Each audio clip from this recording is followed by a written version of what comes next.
செய்திகள் வாசிப்பவர் உங்கள் பிரியமுள்ள ரஞ்சிதம். அண்மை செய்திகளை பார்த்து கொண்டிருக்கின்றீர்கள். கேரள மாநிலத்தில் ஏற்பட்ட நிலச்சரிவு சம்பந்தப்பட்ட சிசிடிவி காட்சிகள் வெளியாகியுள்ளன.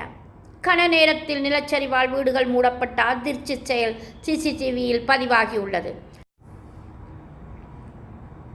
கேரள மாநிலம் வயநாட்டில் ஏற்பட்ட நிலச்சரிவு தொடர்பான சிசிடிவி